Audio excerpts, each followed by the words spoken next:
నమస్తే, welcome to వీటీ news లక్ష్యం సమాజహితం. నేను మహేష్. ముందుగా వార్తలోని ముఖ్యాంశాలు. పూణేలో 100 ఎలక్ట్రిక్ బస్సులు ప్రారంభించనున్న ప్రధాని మోడీ.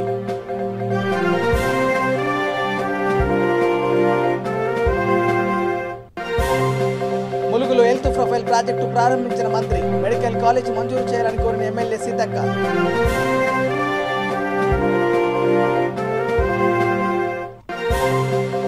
చిన్నకోడులో రైతు అవగాహన సదస్సు. సాంకేతికతను ఆధారం చేసుకోవాలన్న అధికారులు.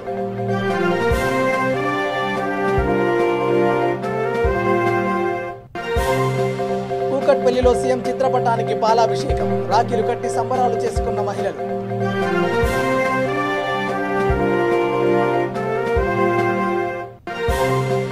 గోదావరి కనిలో విజయమ్మ ఫౌండేషన్ ఆఫీస్ ప్రారంభం. ఎమ్మెల్యే చందర్పై మంత్రి ఈశ్వర్ ప్రశంసలు.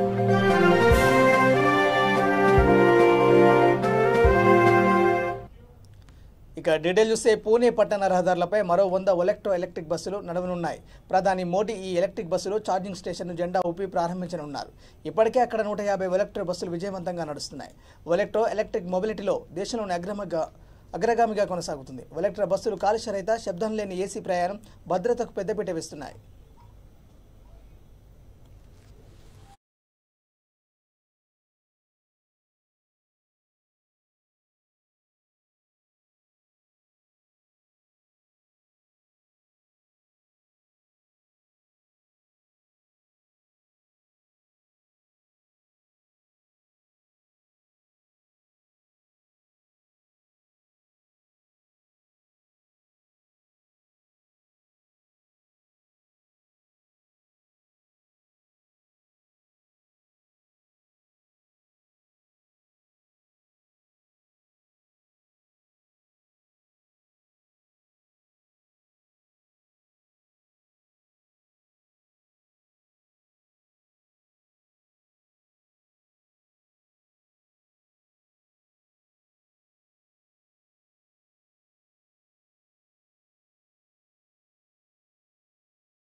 ములుగు జిల్లా కేంద్రంలో నూతనంగా నిర్మించిన హాస్పిటల్ను మంత్రి తన్నీర్ హరీష్ రావు, ఎమ్మెల్యే సీతక్క ప్రారంభించారు. అదేవిధంగా హెల్త్ ప్రొఫైల్ పైలట్ ప్రాజెక్టు ఆవిష్కరించారు. ములుగు జిల్లాలో మెడికల్ కాలేజ్ మంజూరు చేయాలని కోరుతూ మంత్రికి ఎమ్మెల్యే సీతక్క లేఖ అందించారు. వెనుకబడిన ములుగు జిల్లాకు ప్రత్యేక నిధులు మంజూరు చేయాలని, గిరిజన యూనివర్సిటీ తెరిపించాలని కోరారు.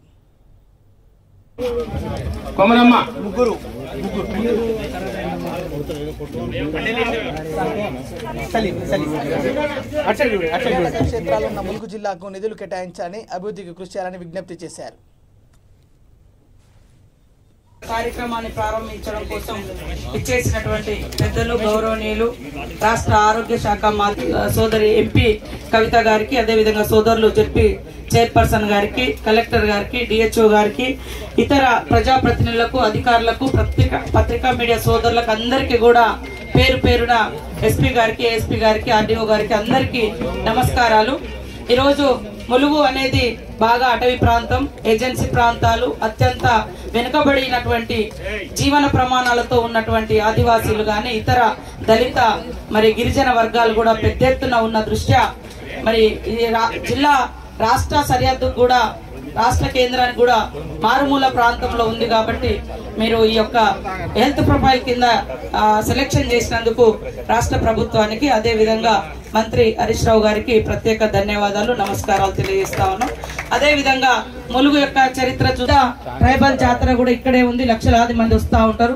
అదే విధంగా రాష్ట్రంలో కూడా టూరిజం హబ్ గా కూడా వెలుగొందుతా ఉంది. పెద్ద ఎత్తున టూరిస్టులు కూడా వస్తా ఉన్న క్రమంలో, అదే కాకుండా గోదావరి పరివాహక ప్రాంతం కూడా ఇక్కడే ఉండడం తోటి ఇసుక రవాణా కూడా జరుగుతా ఉంది. దీంతో పెద్ద ఎత్తున యాక్సిడెంట్స్ కూడా జరుగుతున్నటువంటి క్రమంలో ఖచ్చితంగా జిల్లా హాస్పిటల్ గా ఆ యొక్క సంపూర్ణమైనటువంటి వైద్య సిబ్బందిని, స్టాఫ్ ను కూడా ఏర్పాటు చేయాలని తక్షణమే, అదే విధంగా మెడికల్ బడ్జెట్ కూడా కొంత ఎక్కువ ఇవ్వాలని కూడా మేము ఈ సందర్భంగా కోరుతా ఉన్నాం.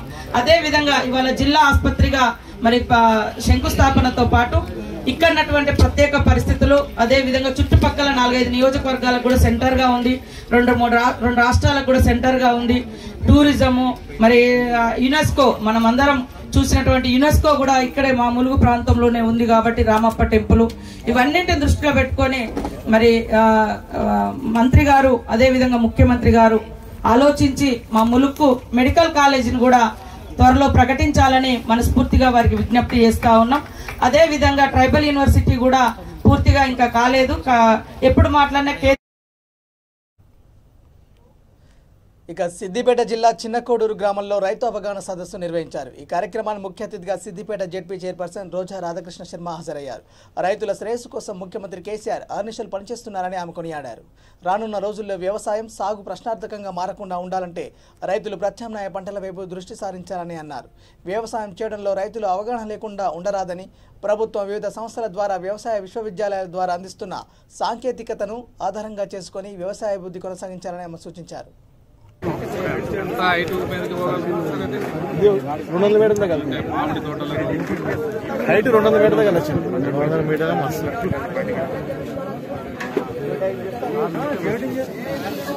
వీడియో నవీన్ వీడియో తీరా వీడియో తీ ఇవి దూరం ఉండే సార్ ఇక్కడ దగ్గర వద్దు కొంచెం తగిలితే చాలా రిస్క్ అండి కొంచెం అనుకున్నాను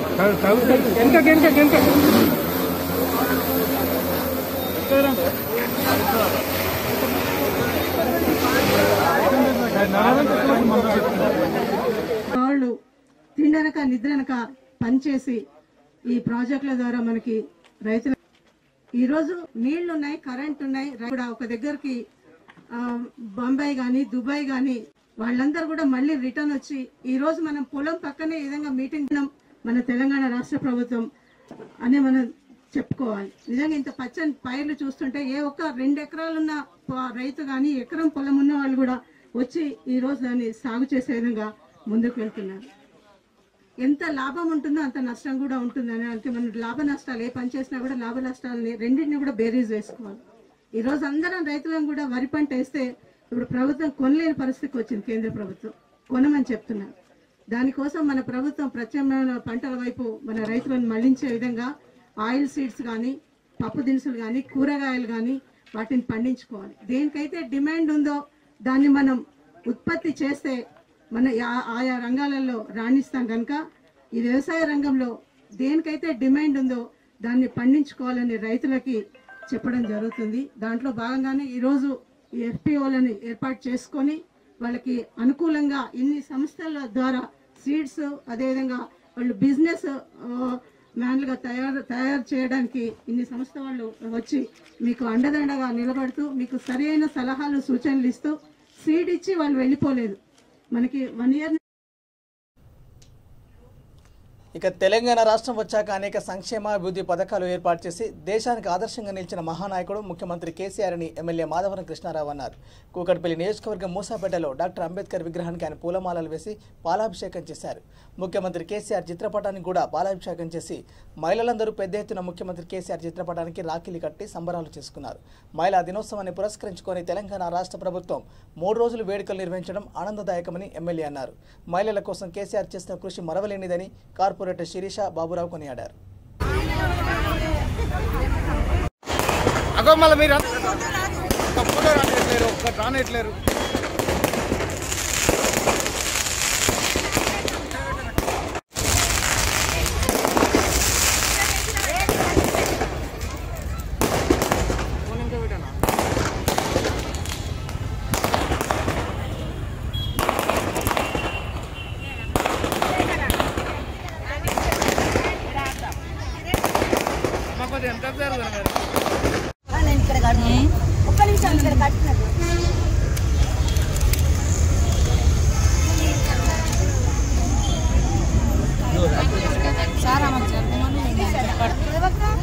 చూడు ఒకసారి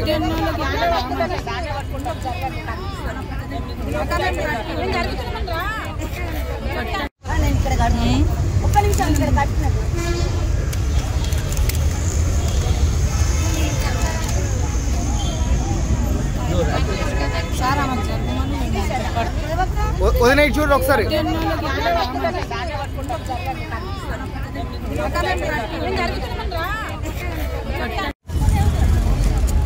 sir sir sir sir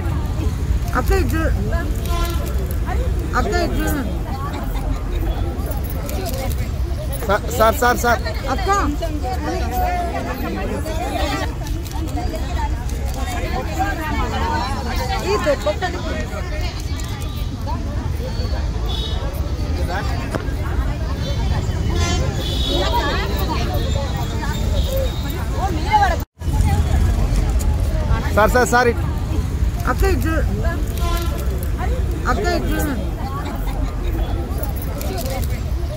sir sir sir sir sir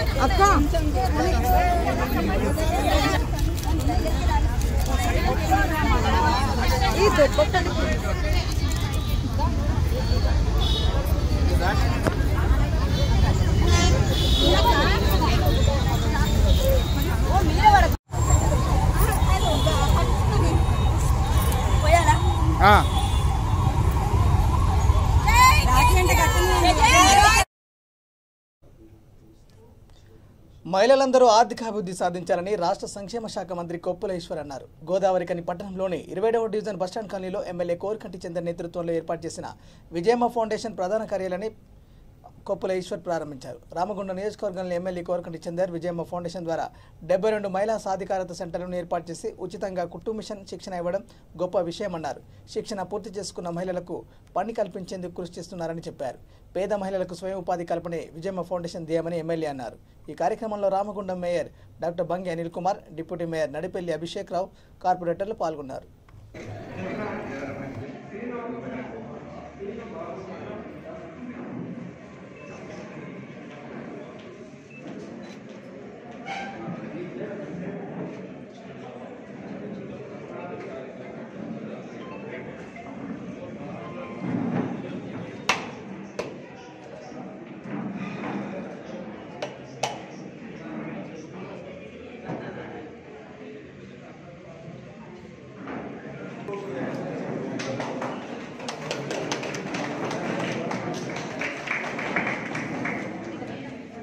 జరిగినట్టయితే బాగుంటుంది. ఎందుకంటే వేలాది మంది, వందలాది మంది కుట్టు మిషన్ నేర్చుకోవడం, నేర్పించడం, ట్రైనింగ్ ఇవ్వడం, సర్టిఫికెట్ ఇవ్వడం ఇదంతా ఓకే. కానీ ఎన్ని మధ్య కాలంలో ప్రయత్నం చేసినా అది మీకు కూడా నేను ఇక్కడికి అడాప్ట్ చేస్తాము. మిషన్లు ఇవ్వడం, ట్రైనింగ్ ఇవ్వడం. నాకు స్టార్ మహిళా మండలి అని హైదరాబాద్కు సంబంధించినటువంటి ఒక స్వచ్ఛంద సంస్థ ద్వారా మేము అక్కడ కార్యక్రమాలు నిర్వహిస్తూ ఉన్నాం. అయితే తను కూడా చాలా ఇంట్రెస్ట్, చాలా పెద్దవాడు, ఆమె 50-55 ఇయర్స్ ఏమో ఉంటుంది. హైదరాబాద్ నుంచి నిజంగా కూడా ఆమె పాపం షిఫ్ట్ అయిపోయింది మన కోసమే. ఇప్పటికే చాలా ట్రైనింగ్స్ కంప్లీట్ చేస్తున్నది. దాంతోపాటు మాకున్నటువంటి ఈడీ లక్ష్మీనారాయణ కావచ్చు, తర్వాత మీ పెద్దపల్లి ఈడీ చాలా వీక్ ఉన్నారు. ఆ మేడం మీకు తెలియదు ఆమెకు ఈడీ. దాంతో ఇక్కడ వీక్ ప్రోగ్రామ్ జరుగుతున్నాయి. ఎవరైనా మంచి ఆఫీసర్ ఉంటే కూడా బాగుండాలని అనుకుంటున్నాను నేను. ఒక ఆఫీసర్ మంచిగా ఉన్నట్టయితే పెద్దపల్లి జిల్లాలో కూడా ఈ రెండు మన డిపార్ట్మెంట్ సంబంధించిన ప్రోగ్రామ్స్ యాక్టివ్గా చేసేటువంటి అవకాశం ఉంటుంది. ఈ మధ్య ఏం చేసినామంటే హైదరాబాద్ నుంచి ఒక ఈ రెడీమేడ్ దుస్తులు సప్లై చేసేటువంటి ఒక సంస్థను వీళ్ళకి లింక్ చేసినాం. వాళ్ళు ఏంటంటే పెద్ద మిషన్స్ ఉంటాయి మనం గురించేటువంటి వాళ్ళకు. వాళ్ళు ఒకేసారి 100 డ్రెస్సులు ఒకే సైజు ఇస్తారు. దాంతో ఏమైందంటే ఒక క్లస్టర్లో పనిచేసిన కుట్టు మిషన్ చేసేటువంటి వాళ్ళు. జగిత్యాల జిల్లా మెట్పల్లి అంబేద్కర్ స్టేడియంలో భారతీయ యువ మోర్చా ఆధ్వర్యంలో క్రికెట్ పోటీలు నిర్వహించారు. ఈ పోటీలో దీనదయాల్ నగర్కు చెందిన జట్టు మొదటి స్థానంలో, ఎంపీవై ముస్లింపుర జట్టు రెండో స్థానంలో నిలిచాయి. అదేవిధంగా భారతీయ యువ Morcha BP shop magic show నిర్వహించారు. ఈ కార్యక్రమంలో ముఖ్య అతిథిగా doctor Kiran, BJM state president Rajender పాల్గొన్నారు. క్రీడలంటే వారికి మానసికంగా ధైర్యాన్ని ఇవ్వడానికి ఈ క్రికెట్ టోర్నమెంట్ చేసినందుకు మా క్రీడాకారులందరి తరఫున, ఈ ఏరియా తరఫున మీకు చేతులెత్తి నమస్కరిస్తున్నా. అదేవిధంగా ఇప్పుడు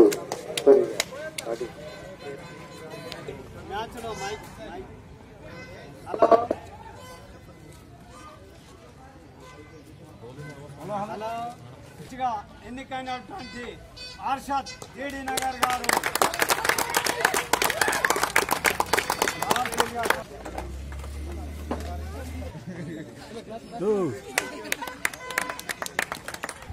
ఈరోజు రన్నర్స్గా వచ్చినటువంటి ఎంపీ బై ముస్లింపుర గారు కెప్టెన్ అండ్ వాళ్ళు వచ్చి ట్రాఫీని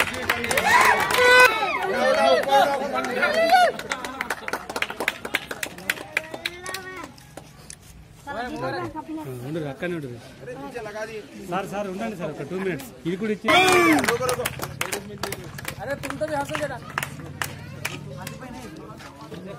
గిరి రే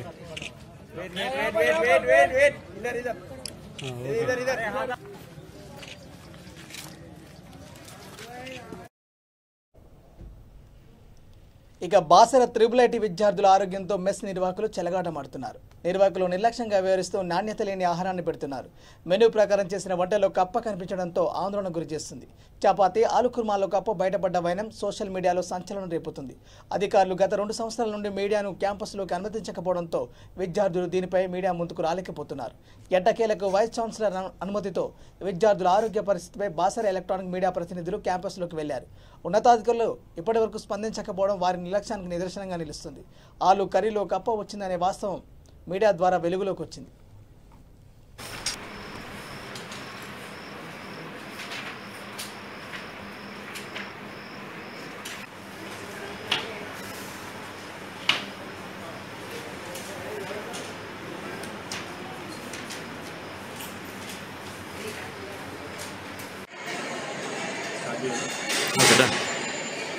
సో ఈరోజు మార్నింగ్ 10 o'clock అట్లాగే స్టూడెంట్స్ సార్ ఇట్లా కర్రీలో కప్పు వచ్చింది సార్ అని ఇమీడియట్గా మేము ప్లస్ విజిట్ చేయడం జరిగింది. వేరేగా కర్రీలో మొత్తం పారేయడం జరిగింది. మళ్ళీ వేరేగా ఒక డిష్ చేసి ఫ్రెష్ కర్రీ సర్వ్ చేయడం జరిగింది. ఆ తర్వాత ఏదైతే మెస్ కాంట్రాక్ట్ ఉన్నారో వాళ్ళకి ఇమీడియట్గా మేము నోటీస్ ఇచ్చాము. అండ్ వాళ్ళ ఎక్స్ప్లెనేషన్ ఇవ్వడం జరిగింది. దాని మా ఎంక్వైరీ నేను నడుస్తుంది. సో మెన్షన్ చేసి మరి వాళ్ళ దగ్గర వర్షంలో వాటర్లో నుంచి వచ్చింది సార్ మనకి అన్నారు. అంటే మనం మెస్ ఏదైతే ఉందో కిచెన్ అయితే మొత్తంలో చెక్ చేయడం జరిగింది. కిచెన్ క్లీన్గానే ఉంది. ఎక్కడ పొరపాటు జరిగింది మేము ఒకసారి మీరు ఇన్వెస్టిగేషన్ చేసుకుని మేము తిరిగి ఈ విషయం డీసీకి తెలియజేస్తారండి? సార్ గారు మాకు తెలియదు అంటున్నారు. డీసీ గారు మాకు తెలియదు. మేము మోడ్ పంపిస్తాం సార్, చూడాలి కదా. మేము ఇప్పుడే కాల్ చేస్తాం సార్. ఇంకా ఇన్ఫర్మేషన్ రాలేదని చెప్పి మా సైడ్ నుంచి మేము మోడ్ పంపిస్తాం సార్. అక్కడ చూసి చదివిన సార్ చూస్తాం. అయితే ఆల్రెడీ పిల్లలు సోషల్ మీడియాలో పోస్ట్ చేసిండ్రు కప్ప కర్రీలో.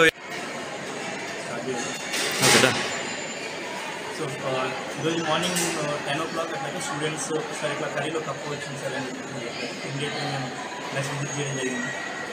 వేరేగా కర్రీలో మొత్తం పారేయడం జరిగింది. మళ్ళీ వేరేగా ఒక డిష్ చేసి ఫ్రెష్ కర్రీ సర్వ్ చేయడం జరిగింది. ఆ తర్వాత ఏదైతే మెస్ కాంట్రాక్ట్ ఉన్నారో వాళ్ళకి ఇమీడియట్గా మేము నోటీస్ ఇచ్చాము. అండ్ వాళ్ళ ఎక్స్ప్లెనేషన్ ఇవ్వడం జరిగింది.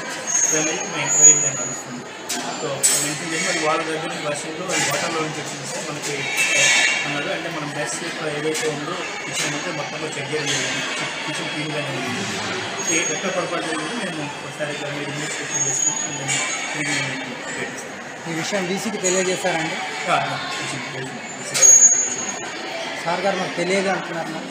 డీసీ గారు మాకు తెలియదు. మేము మోడ్ పంపిస్తాం సార్, చూడాలి కదా. మేము ఇప్పుడే కాల్ చేస్తాం సార్. ఇంకా ఇన్ఫర్మేషన్ రాలేదని చెప్పి మా సైడ్ నుంచి మేము మోడ్ పంపిస్తాం సార్. అక్కడ చూసి చదివిన సార్ చూస్తాం. అయితే ఆల్రెడీ పిల్లలు సోషల్ మీడియాలో పోస్ట్ చేసిండ్రు కప్ప కర్రీలో వెళ్ళింది అని చెప్పి. అది కర్రీలో వెళ్ళిందా నిజానికి వాటర్లో వెళ్ళిందా? కర్రీలో వెళ్ళింది, బట్ సోర్స్ అంటే వాటర్ నుంచి వచ్చిందండి సార్. జోగులాంబ గద్వాల జిల్లా కేంద్రంలో బీజేపీ నేతలు భారీ బైక్ ర్యాలీ నిర్వహించారు. మంత్రి శ్రీనివాస్ గౌడ్ హత్య కుట్ర చేశారని డీకే అరుణ నివాసంపై రాళ్లదాడి చేయడాన్ని వారు తీవ్రంగా ఖండించారు. మంత్రి శ్రీనివాస్ గౌడ్ అవినీతి అరాచకాలు విపరీతంగా పెరిగిపోవడంతో శత్రువులు తయారయ్యారని వారే హత్యాయత్నం చేశారని జిల్లా అధ్యక్షుడు రామచంద్రారెడ్డి అన్నారు. పాలమూరులో మంత్రి శ్రీనివాస్ గౌడ్ నాటకాలన్నీ ప్రజలు గమనించారని డీకే అరుణ జోలికి వస్తే ఖబర్దార్ అంటూ హెచ్చరించారు.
నమస్తే. ఈరోజు జోగులాంబ గద్వాల జిల్లా కేంద్రంలో దాదాపు 800 నుంచి 1000 వెహికల్ల మోటార్ సైకిల్ ర్యాలీ జరగడం జరిగింది.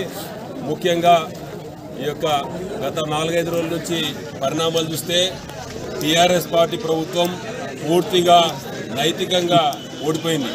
ఎందుకంటే ఒక ఎపిసోడ్ స్టార్ట్ చేసినారు.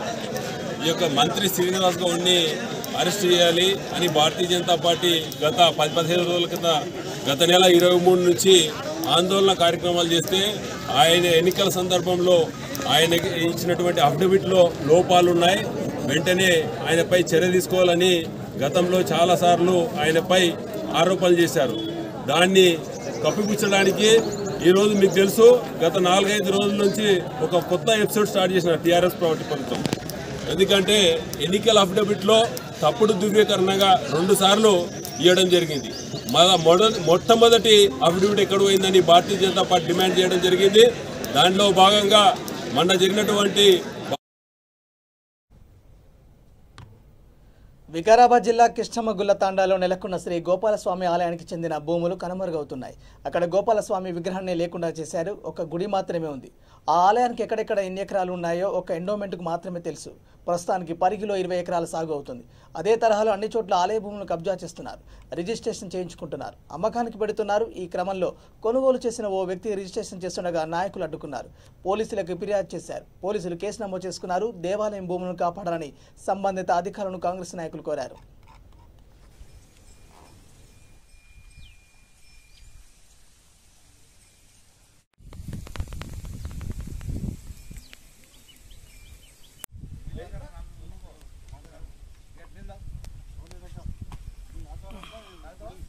వేణుగోపాలస్వామి గుడిని వేణుగోపాలస్వామి భూములను వేణుగోపాలస్వామి భూములను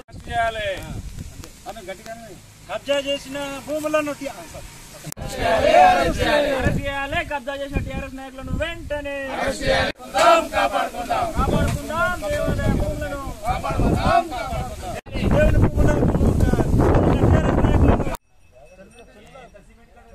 తయారు చేసి వారి పైన పేరును రిజిస్ట్రేషన్ చేయడం జరిగింది. సో అట్టి భూమిని రామ్మోహన్ రెడ్డి గారు మరి ఆయన దృష్టికి తీసుకొస్తే మరి అట్టి భూమిని మళ్ళీ ప్రభుత్వము హ్యాండ్ ఓవర్ చేసుకొని మరి ఈ యొక్క దేవాలయానికి ఇప్పించినటువంటి నాయకుడు మన రామ్మోహన్ రెడ్డి గారు. మళ్ళీ ఈ భూమిని మళ్ళీ 2-3 రోజుల క్రితము ఏదైతే ఈ యొక్క ఘనాపూర్కు చెందినటువంటి నాయకుడు టీఆర్ఎస్ నాయకుడు మళ్ళీ ఈ భూమిని కబ్జా చేయడానికి ప్రయత్నం చేస్తూ దానిలో జేసీబీలతోటి ట్రాక్టర్లతోటి పెట్టేసి మట్టిని తవ్విస్తూ మెల్లమెల్లగా దాన్ని కబ్జా చేయడానికి ప్రయత్నం చేస్తూ ఉన్నారు. అంటే మీ పేరు లేకపోయినంత మాత్రాన మరి ఇతరమైన పేరు చేస్తూ అక్కడి నుంచి వేరే రూపంగా తీసుకున్నటువంటి పరిస్థితి మీ దగ్గర ఉన్నది. అటువంటి పరిస్థితి మీరు మానుకోవాల్సిన అవసరం ఉంది. ఎవరైనా సరే ప్రజలకు ఉపయోగకరమైనటువంటి పనులు చేయాల్సిన బాధ్యత ప్రజాప్రతినిధుల పైన ఉంటుంది. కానీ అటువంటిది మర్చిపోయి ఈరోజు దేవాలయ భూములను కూడా తీసుకునే స్థాయికి దిగజారడం అనేది ఎంతవరకు సమంజసమో. అంగరంగ వైభవంగా బ్రహ్మోత్సవాలు కానీ బోనాలు కానీ చాలా పెళ్ళిళ్ళు కానీ ఎంతో ఘనంగా జరిగేటివి. అటువంటి దేవాలయం ఈరోజు చాలా వనపర్తి జిల్లా కొత్తకోట మున్సిపాలిటీ కేంద్రంలో కాంగ్రెస్ పార్టీ నాయకులు మీడియా సమావేశం నిర్వహించారు. రైతులకు ఉచిత ఎరువులు ఇస్తారని మోసం చేసిన ప్రభుత్వం టీఆర్ఎస్ ప్రభుత్వం అని దేవరకద్ర నియోజకవర్గ కాంగ్రెస్ నాయకులు టీపీసీసీ కార్యదర్శి మధుసూదన్ రెడ్డి విమర్శించారు. పాలమూరు రంగారెడ్డి ప్రాజెక్టుపై జాతీయ హరిత ట్రిబ్యునల్ స్టే విధించడానికి పాలమూరు జిల్లా టీఆర్ఎస్ నాయకులు ముఖ్యంగా ఎమ్మెల్యే ఆల వెంకటేశ్వర రెడ్డిపై వైఫల్యమే కారణమని ఆరోపించారు. రాబోయే యాసంగిలో రైతులు పండించిన ధాన్యాన్ని చివరి గింజ వరకు ప్రభుత్వం కొనాలని కాంగ్రెస్ పార్టీ రైతులకు అండగా ఉంటుందని తెలిపారు. ఈ నెల 13న కొల్లాపూర్లో జరిగే మన ఊరు మన పోరు ఈ కార్యక్రమానికి నియోజకవర్గం నుండి పెద్ద ఎత్తున కాంగ్రెస్ శ్రేణులు తరలి రావాలని జీఎంఆర్ పిలుపునిచ్చారు. 100 పడకల హాస్పిటల్ కొత్తకోట పట్టణంలో తీసుకొస్తారని చెప్పేసి 2014 ఎలక్షన్స్ కంటే చెప్పింది. 14 ఎలక్షన్స్ కంటే ముందు చెప్పిండు. అంటే ఇప్పుడు 2 ఎలక్షన్లు అవుతా ఉన్నాయి. ఇది 2 ఎలక్షన్ అయితే డిగ్రీ కాలేజ్, ఇక్కడ ఒక డిగ్రీ కాలేజు, దేవరకద్ర ఒక డిగ్రీ కాలేజు, చిన్న మండలం ఒక జూనియర్ కాలేజు, ఇవన్నీ నీవు తీసుకొస్తానని చెప్పినావు. ఏడా తీసుకొచ్చినావు? ఎక్కడ నీ హామీలు? నీ హామీలు ఎక్కడ? నువ్వు అధికారంలో ఉండవు, ఎమ్మెల్యేవు, నీవు ఇచ్చిన హామీలు ఒక్కటి చెప్పు. నువ్వు ఫలానా పని ఆల వెంకటేశ్వర రెడ్డి గారు చేసిరు ఈ నియోజకవర్గానికి ఉపయోగపడ్డాడు ఆయన ఎమ్మెల్యేగా అని చెప్పి ఒక్క విషయం చెప్పండి. ఏడా మీరు చేసిన పని ఒకటి చెప్పండి. మీరు ఎంతసేపు ఏం మాట్లాడుతా ఉన్నారు?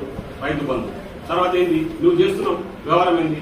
చెక్ డ్యామ్ల మీద కూడా ఎంత పెద్ద అవినీతి, ఎంత దోపిడీ జరుగుతా ఉందో ప్రజలందరూ కూడా గమనిస్తా ఉన్నారు. నువ్వు ఈ రోజు గొప్ప చెప్పుకుంటా ఉన్నావు, నేను 21 చెక్ డ్యాములు తీసుకొచ్చిన, అందులో 19 చెక్ డ్యాములు పూర్తయినాయని చెప్పేసి. నేను అడుగుతా ఉన్నా ఈ రోజు ఎమ్మెల్యే గారిని, అయ్యా చెక్ డ్యాములు కట్టమని నేను ఎవరు అడిగారు? చెక్ డ్యాములలో కట్టడంలో మతలబ్ ఏందో మన అందరికీ తెలుసు.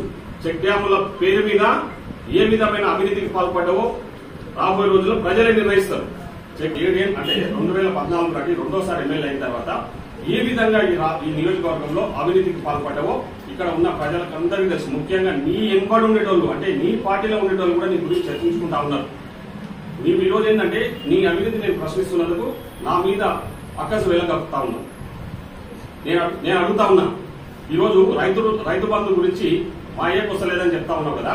నేను అంటా ఉన్నా, గతంలో కాంగ్రెస్ పార్టీ అధికారంలో ఉన్నప్పుడు ఏకకాలంలో ₹1,00,000 రుణమాఫీ చేసింది. రైతులకు ఉచిత కరెంట్ ఇచ్చిన పార్టీ కాంగ్రెస్ పార్టీ. రైతులకు పనిముట్లపై సబ్సిడీ ఇచ్చిన పార్టీ కాంగ్రెస్ పార్టీ. ఎరువులపై సబ్సిడీ ఇచ్చిన పార్టీ కాంగ్రెస్ పార్టీ. అంటే గతంలో రుణమాఫీ చేసిన విషయం మీకు తెలుసు కదా. నీకు కూడా వ్యవసాయం ఉండొచ్చు, మీ అయ్య కూడా వ్యవసాయం ఉండొచ్చు కదా. మరి నీవు గతంలో కాంగ్రెస్ పార్టీ అధికారంలో ఉన్నప్పుడు నీవు కానీ నీ అయ్య కానీ ఎంత లాభపడ్డారు మీ అయ్య నాడు ఫస్ట్ తెలుస్తుంది. మీకు అయ్య ఉన్నాడా లేదు ఇప్పుడు అంటే నాకు తెలియదు, చెప్తున్నా. ఎందుకంటే నువ్వు మా అయ్య గురించి మాట్లాడుతా ఉన్నావు కదా పదే పదే. నాకు ఆ దూషణ మాట్లాడడం రాదు. నువ్వు ప్రతిసారి నీ ఏదో మీటింగ్ల నిన్న కూడా దేవరకథ కార్యకర్తల సమావేశాన్ని పెట్టి అక్కడ మళ్ళా ప్రస్తావిస్తా ఉన్నావు. ఒక కాంగ్రెస్ లీడరు అయ్యని అడగమని చెప్పేసి. మా అయ్య చాలా నిజాయితీపరుడు, నీలాంటి అవినీతిపరుడు కాదు. నేను కూడా నిజాయితీపరుని. నా గురించి ఈ నియోజకవర్గ ప్రజలకందరికీ తెలుసు. నేను నిజాయితీగా న్యాయవాద వృత్తిని వదులుకొని ఇక్కడ ప్రజలకు న్యాయం చేయాలి, ప్రజలకు వాళ్ళకు అంటే వాళ్ళకి సహాయం. బులెటిన్ ముగించే ముందు హెడ్లైన్స్ మరోసారి. పూణేలో 100 ఎలక్ట్రిక్ బస్సులు ప్రారంభించనున్న ప్రధాని మోడీ.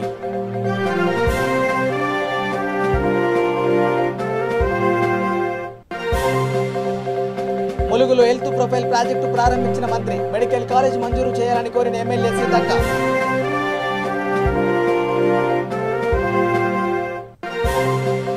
చిన్న కోడూరులో రైతు అవగాహన సదస్సు. సాంకేతికతను ఆధారం చేసుకోవాలన్న అధికారులు.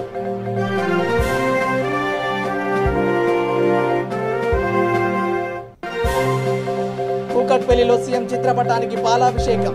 రాఖీలు కట్టి సంబరాలు చేసుకున్న మహిళలు.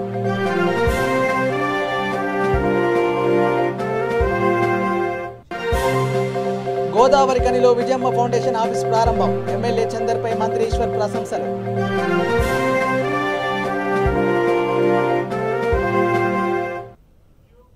ఇవే బులెటిన్ అప్డేట్స్ కి వాచింగ్ V3 న్యూస్. లక్ష్యం సమాజత. నమస్కారం.